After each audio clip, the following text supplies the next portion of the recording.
I wanted to take a quick moment to catalog the way that I got my room organized right now. I try to put things together in such a manner that there's a spatial relationship between things that are related, as well as logical relationships, real world relationships, and connections which are beneficial for the development of a dialogue. So I got everything from my beach unit is together. I added my kite over here right next to the bird because the bird is in flight. Well, the kite is in flight too, right? And I can point at the bird and say, can it fly?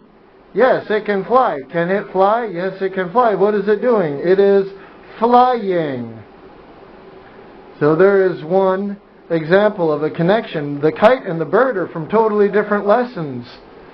But I combined them anyway because it's not only an interesting picture, but it goes together on more than one level.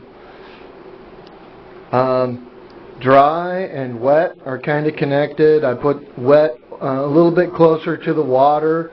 You got this kid who was swimming. He's got a shark next to him. I can say, I like to swim. I like to fly. I like to run. All of these pictures go together to actually teach some of these actions. But I can put them into an interesting dialogue as well. Like I can say, I want to swim slow or I want to swim fast. Can I swim to the sand or should I swim to the boat? You see how that goes? Over here, I have got the moon and the bed together. When do you sleep? At night, right? Here is sleep. Earlier today I said I like to swim, I like to fly, I like to sleep. And then I can say, hey, where can I sleep? Can I sleep at the beach? Can I sleep on the boat? Sleep in the water? No! Sleep in the bed. Everybody say, sleep in the bed. Everybody say, go to bed.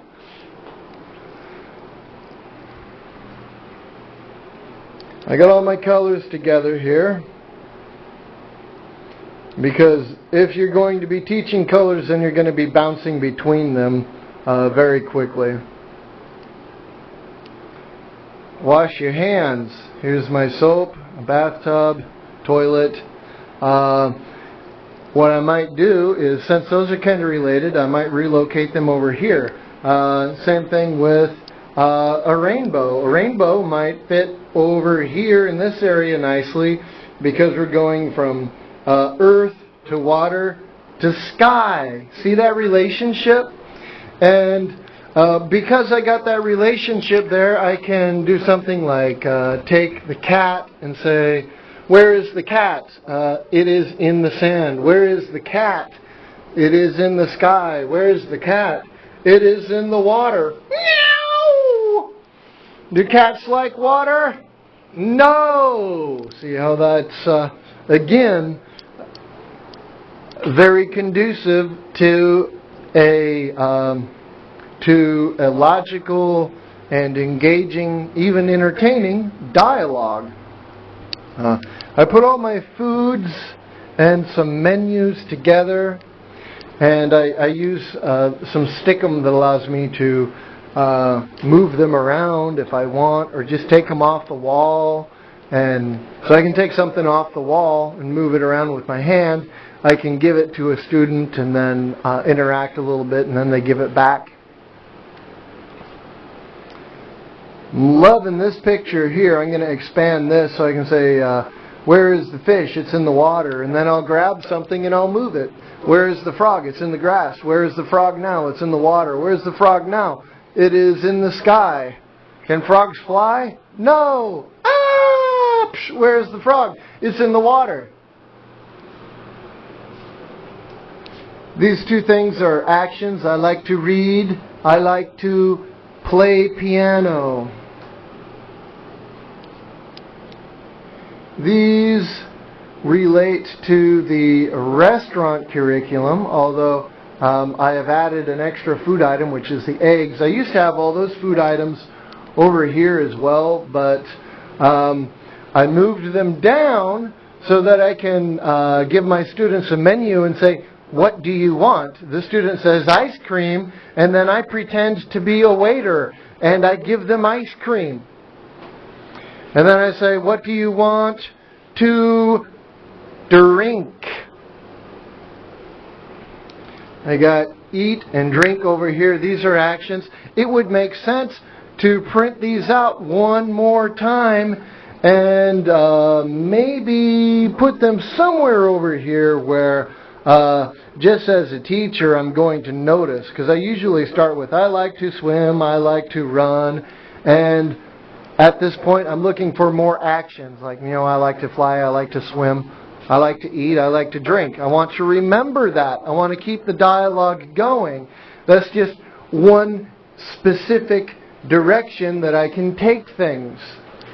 And so you got to be mindful of those different directions and possibilities and design with that. Notice here I've cut out my candle graphic in such a manner that it's kind of transparent, and it really looks great on that cake. It looks like those candles belong on the cake, like they're part of it, like it was planned. It wasn't. I just saw an opportunity and I acted on it.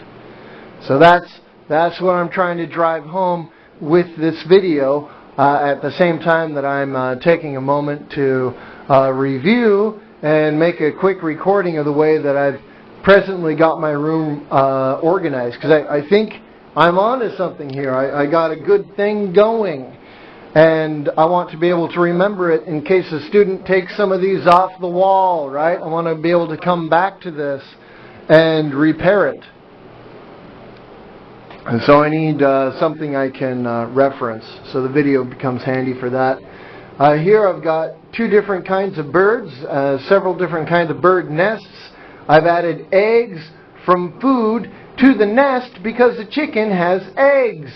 I printed out an extra milk, and I put the milk with the cow because, well, the cow is a farm animal that produces milk that we use, right? So what does a milk have? What does a cow have? A cow has milk. What does a chicken have? A chicken has eggs. See how I got a line of dialogue that I can follow? And it's connected. It's spatially related. And because of that relationship, because it's nice and close, I'm going to be able to see and make those connections as I'm looking around the room and talking. It results in way better dialogue and way better examples for your students. Everything is relevant. Here's a sun to go with my farms and my farmers. I printed out several barns because students get confused with the difference between a barn and a farm.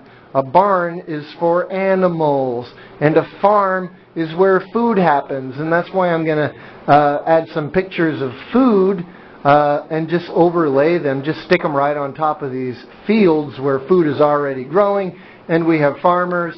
I printed out more than one farmer to help and emphasize that this isn't just some dude that lives in a field. He's a worker. There's more than one of them. What are they doing? They're farming. Pears, peaches, panda.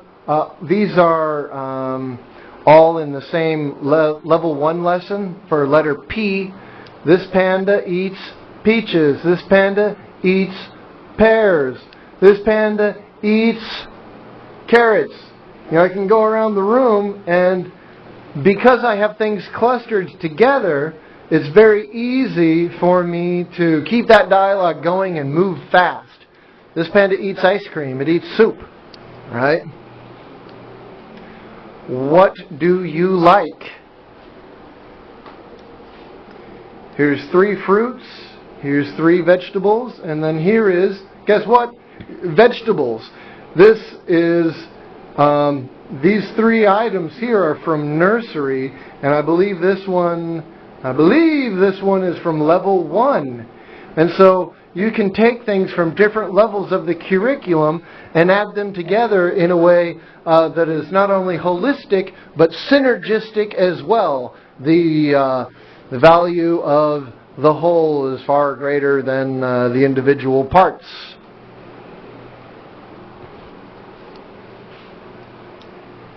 Ice is cold, fire is hot, cold, hot, cold, hot. That actually relates to food, so I should move those over here. Why? Because I want to have a nice spatial relationship.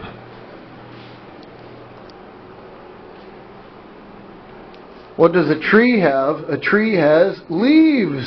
This is kind of comical to see the leaves so big, but it's interesting and entertaining too, so that's a win. That works. That's a good thing.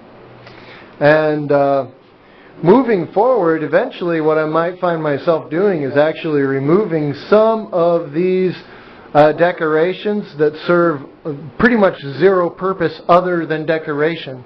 I want all of my decorations to eventually be multi-purpose, where if it doesn't have educational value, it's not in my room.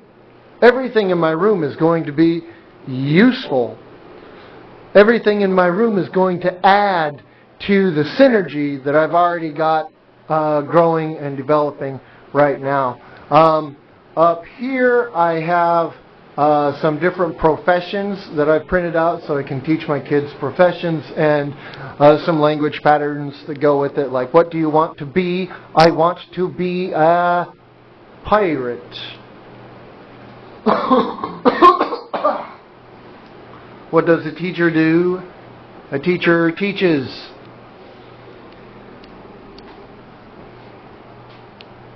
Way up here I got some scaffolding for hello, my name is, are you a boy or a girl, how old are you, how are you, I'm fine, I'm sad, I'm happy. And what happens is I'll have a student here who faces the class